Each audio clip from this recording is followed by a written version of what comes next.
अस्सलामुअलैकुम जी। मैं हाज़िर हूँ वादे के मुताबिक मैट्रिक सेट 3 के साथ। इससे पहले 2 सेट मैं पोस्ट कर चुका हूँ और ये तीसरा और आखिरी सेट है। ग्रामर का इंशाल्लाह एक अलग से सेट बनाऊँगा जो बहुत ख़ास होगा और वो भी गेस होगा। तो आते हैं सीधे सीधे सवाल की तरफ। राजेंद्र सिंह बेदी कब और कहाँ पैदा हुए? तो राजेंद्र सिंह बेदी 1915 में लाहौर में पैदा हुए। बेदी का पहला अफसानवी मजमूआ कौन है? तो बेदी का पहला अफसानवी मजमूआ दाना दवाम है। याद रखेंगे इसको। अफसानवी मजमूआ के बारे में बात हो रही है, यानी किताब के बारे में बात हो रही है, तो किताब दाना व दवाम है।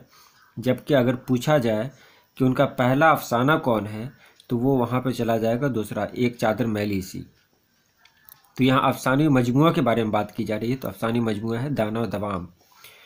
बेदी का इंतकाल कब हुआ? 11 नवंबर 1984 या 11 नवंबर 1985? तो पहला सही है, 11 नवंबर 1984। 84 पढ़ेंगे इसे 84। ब्रज नारायण चकबस्त कब पैदा हुए? तो ब्रज नारायण चकबस्त 1882 में फैज़ाबाद में पैदा हुए। चकबस्त का इंतकाल कब हुआ? तो चकबस्त का इंतकाल 1926 में हुआ। तिलोक चंद महरूम किनके वालिद हैं? राजेंद्र सिंह बेदी के या जगन्नाथ आज़ाद के? सही जवाब है जगन्नाथ आज़ाद। जगन्नाथ आज़ाद का इंतकाल कब हुआ? तो जगन्नाथ आज़ाद का इंतकाल हुआ 2004 में। परवेज़ शाहिदी का पूरा नाम क्या था? तो परवेज़ शाहिदी का पूरा नाम था सैयद इकराम हुसैन। परवेज़ शाहिदी कब और कहाँ पैदा हुए? तो परवेज़ शाहिदी 1910 में पैदा हुए, पटना सिटी में। निदा फाजली कहाँ पैदा हुए? तो निदा फाजली ग्वालियर में पैदा हुए। लफ्ज़ों का पुल, मोर नाच, शहर मेरे साथ चल किसकी किताबें हैं? तो ये तीनों किताबें हैं निदा फाजली की। सैयद मोहम्मद जाफ़री की कौन सी किताब है इसमें? जज्बे मोहब्बत या नहीं, एक छूट गया। सैयद मोहम्मद जाफ़री के वालिद का नाम क्या था? तो सैयद मोहम्मद जाफ़री के वालिद का नाम था सैयद मोहम्मद अली जाफ़री। सैयद मोहम्मद जाफ़री की कौन सी किताब है? तो सैयद मोहम्मद जाफ़री की किताब है शोखिए तहरीर। गालिब के अजदाद कहाँ से हिजरत करके आए थे? तो गालिब के अजदाद ईरान से हिजरत करके आए थे। शौक़ का पूरा नाम क्या था? तो शौक़ लखनवी का पूरा नाम था तसद्दुक़ हुसैन ख़ान। शौक़ की पैदाइश कब हुई? तो शौक़ की पैदाइश 1883 में लखनऊ में हुई। ज़हर इश्क़, बहार इश्क़ और फ़रेब इश्क़ किसकी मसनवियाँ हैं? तो ये सब शौक़ लखनवी की मसनवियाँ हैं। दयाशंकर नसीम किसके शागिर्द थे? दयाशंकर नसीम आतिश के शागिर्द थे। नसीम कब और कहाँ पैदा हुए? यानी दयाशंकर नसीम कब और कहाँ पैदा हुए? तो नसीम 1811 में लखनऊ में पैदा हुए। अगला सवाल देखते हैं, बहुत अहम है। ग़ुलाम हमदानी मसहफ़ी की पैदाइश कब हुई?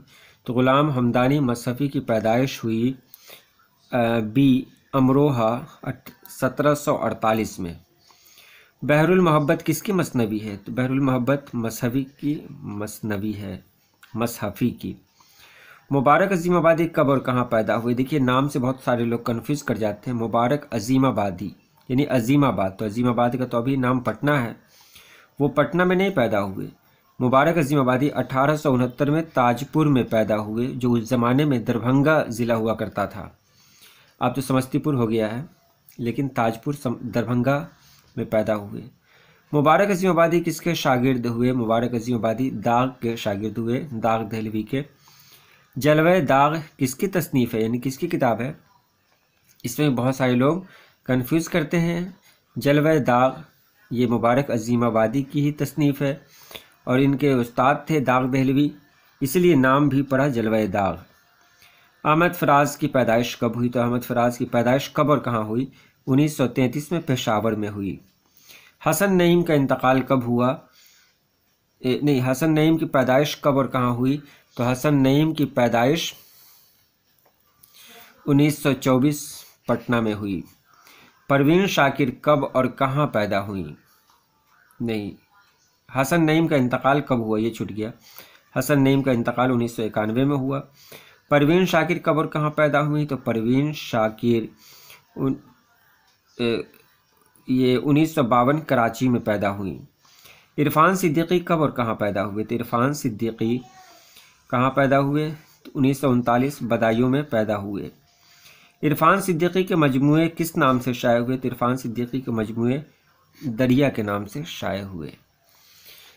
अगला पेज उलटते हैं। आज बड़ी मेहनत किया मैंने ताकि आपको फ़ायदा हो। यहाँ से देखें 31, नाच रे गुड़िया और सच्चाइयाँ किसकी किताबें हैं? तो नाच रे गुड़िया और सच्चाइयाँ ज़फ़र गोरखपुरी की किताबें हैं। ज़फ़र गोरखपुरी कब पैदा हुए? ज़फ़र गोरखपुरी 5 मई 1935 को पैदा हुए।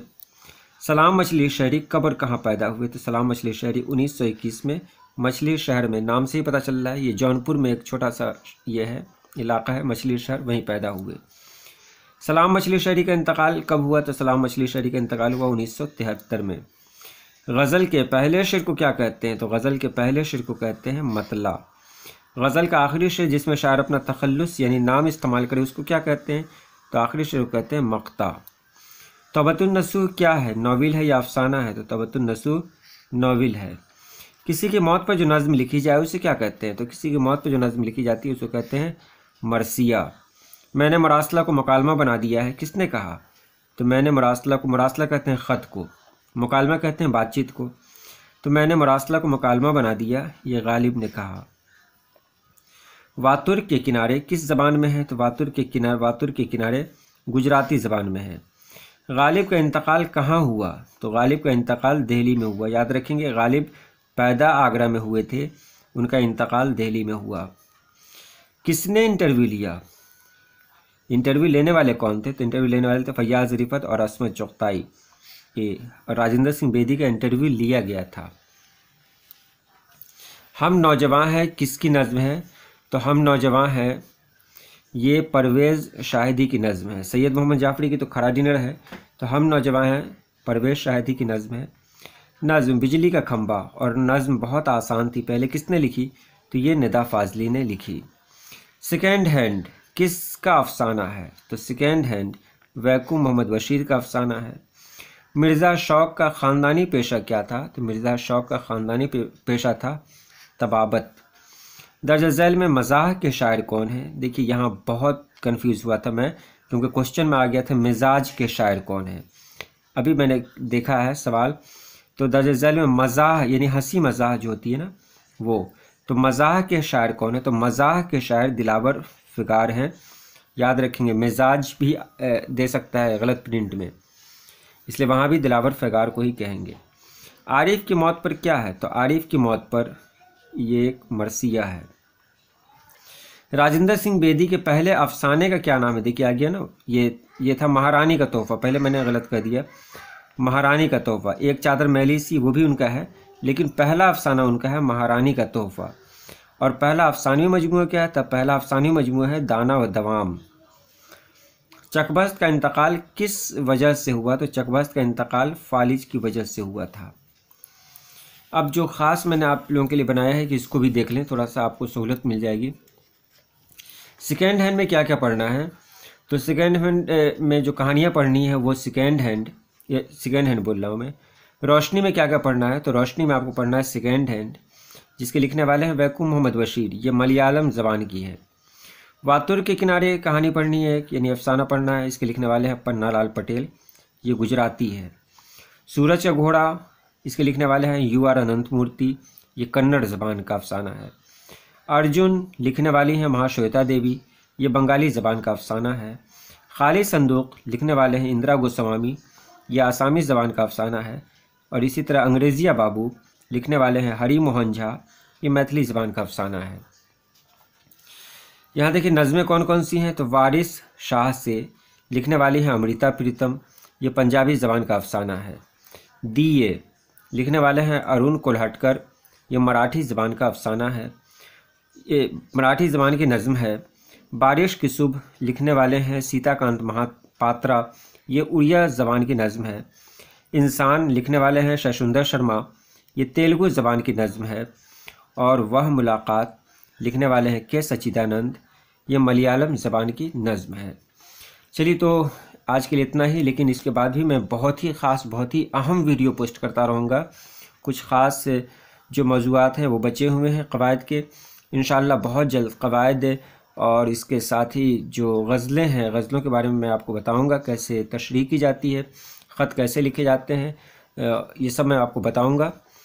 तो आप वीडियो देखते रहें। आज के लिए इतना ही। अल्लाह हाफिज़।